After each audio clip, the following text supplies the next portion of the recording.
Jacques, chapitre 1. Jacques, serviteur de Dieu et du Seigneur Jésus-Christ, aux 12 tribus qui sont dans la dispersion, salut.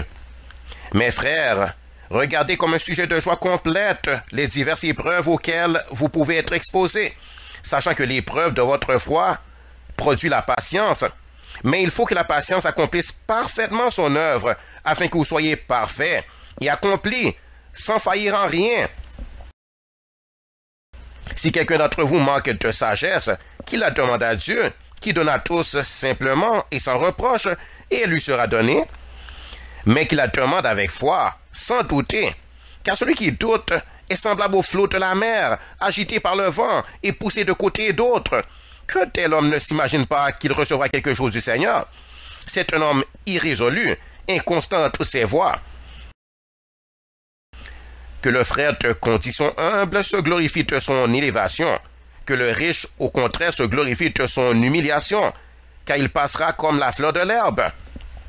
Le soleil s'est levé avec sa chaleur ardente, il a desséché l'herbe, sa fleur est tombée, et la beauté de son aspect a disparu. Ainsi, le riche se flétrira dans ses entreprises. Heureux l'homme qui supporte patiemment la tentation, car après avoir été éprouvé, il recevra la couronne de vie que le Seigneur a promise à ceux qui l'aiment. Que personne, lorsqu'il est tenté, ne dise « C'est Dieu qui me tente », car Dieu ne peut être tenté par le mal, et il ne tente lui-même personne. Mais chacun est tenté quand il est attiré et amorcé par sa propre convoitise. Puis la convoitise, lorsqu'il a conçu, enfante le péché, et le péché étant consommé, produit la mort. Ne vous y trompez pas, mes frères bien-aimés.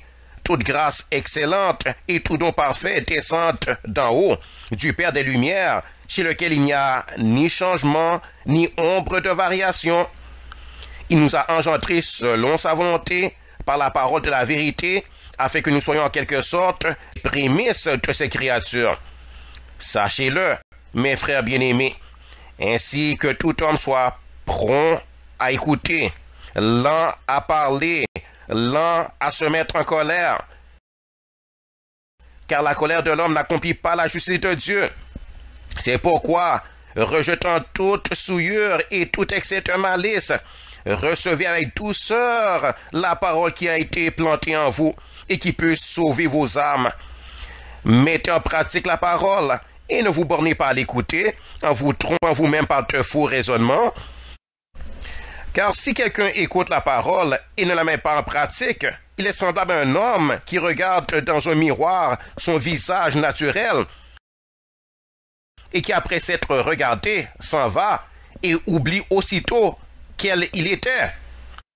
Mais celui qui aura plongé les regards dans la loi parfaite, la loi de la liberté, et qui aura persévéré, n'étant pas un auditeur oublieux, mais se mettant à l'œuvre, celui-là sera heureux dans son activité.